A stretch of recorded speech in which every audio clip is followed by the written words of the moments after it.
सभापती महोदय, खरं तर हा 1,00,000 कर्मचाऱ्यांचा संगणक परिचालक असेल, कर्मचारी असेल आणि ग्रामीण भागाशी निगडित आहे.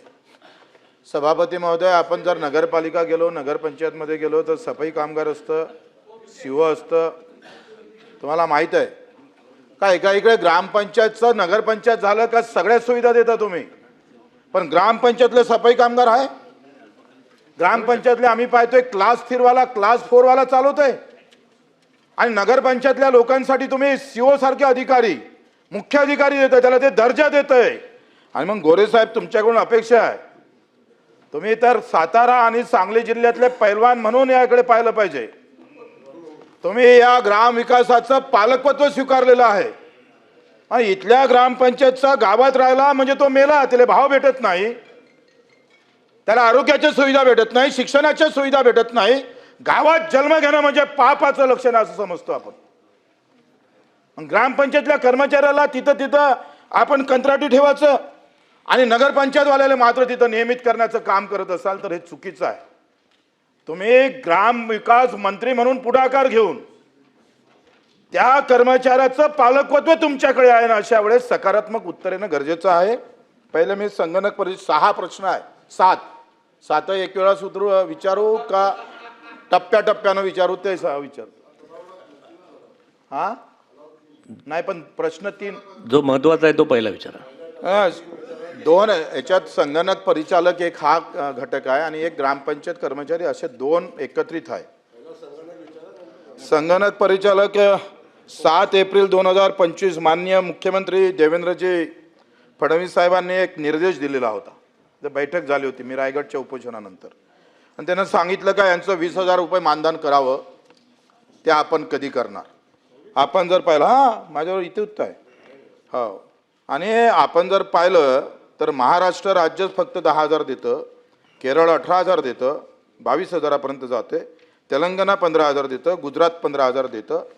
इतर सगळ्या राज्यामध्ये या संगणक परिचालकांना मानधन हे जास्त आहे. जिल्हा परिषद पंचायत समितीचे संगणक परिचालक आहेत, त्यांना सुद्धा मानधन जास्त आहे, त्यांना सुविधा जास्त आहे.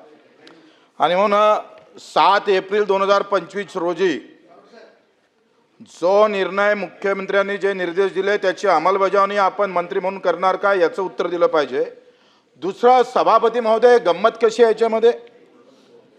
सभापती महोदय, आपण जर विचार केला तर यामध्ये एकंदरीत 321 कोटी वर्षाचा खर्च केला जातो. 321 कोटी, 237 कोटी हे संगणक परिचालकाच्या मानधनावर खर्च होतं आणि 82-84 कोटी हे कंपनी, खाजगी कंपनीच्या घशात घालतोय आपण.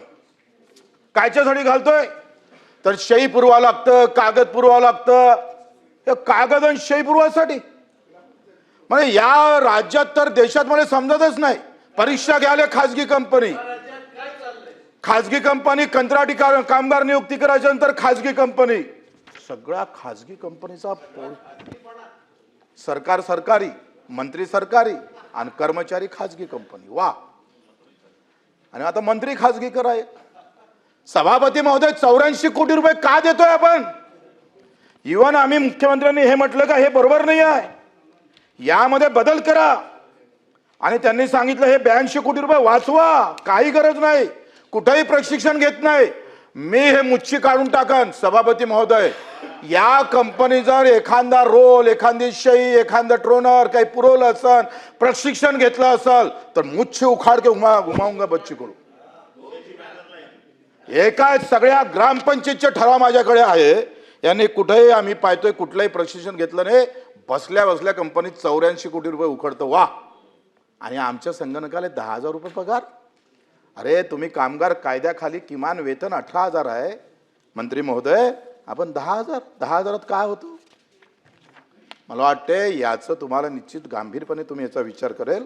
मानधनासह राष्ट्रीय ग्राम स्वराज्य अभियान आहे, त्याच्या अंतर्गत डायरेक्ट नियुक्ती करा. आता याचा प्रवास काय गमतीचा आहे लक्षात घ्या. मंत्री महोदय, तुम्हाला माहित आहे 2 प्रकारचा निधी भेटतं. 15 वित्त आयोग एक निधी देतं आणि ग्रामपंचायतच्या काही स्वनिधीतून पैसे जाते. ग्रामपंचायत पाठवते जिल्हा परिषद, जिल्हा परिषद पाठवते RGSला, आणि मग RGS काय करतं, पुन्हा जिल्हा परिषदले, पुन्हा पंचायत समितीले, पुन्हा ग्रामपंचायतले, मग कर्मचाऱ्याले. वा, हा जो प्रवास आहे त्याची गरज काय? डायरेक्ट RGS मधून तुम्ही ग्रामपंचायतच्या त्या कर्मचाऱ्याच्या खात्यात टाका ना बाबा. ते केलं पाहिजे तुम्ही. बिलकुल जात नाही. माझ्याजवळ सगळे कागदपत्र आहे. माझ्या तुमच्या अधिकाऱ्यांना सचिवांना दिलेलं पत्र आहे माझ्याकडे, मी ते तुमच्या समोर ठेवतो लागन तर. हे सगळी माहिती, अशा प्रकारचं चुकीची जी पद्धत आहे सभापती महोदय, तुम्ही ग्रामीण भागातून येत आहे, म्हणजे आपण पाहतो जसा पूजेले ब्राह्मणाचा हात लागला पाहिजे तसा हा जो हात लावण्याचा प्रकार आहे ना, हा खऱ्या अर्थानं बंद करा. डायरेक्ट RGS मधून ग्रामपंचायतच्या खात्यात, हे दोघांसाठी प्रश्न आहे. ग्रामपंचायत कर्मचाऱ्याचं आपण तसंच करतोय आणि ग्रामपंचायत संगणक परिचालकासाठी पण तसंच करतोय. हे पद्धती बंद केली पाहिजे.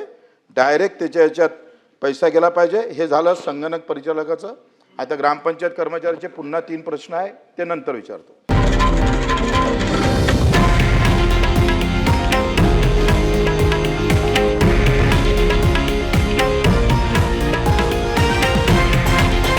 हे आहे देशातील नंबर 1 न्यूज नेटवर्क आणि आपण पाहत आहात TV9 मराठी, एकमेव.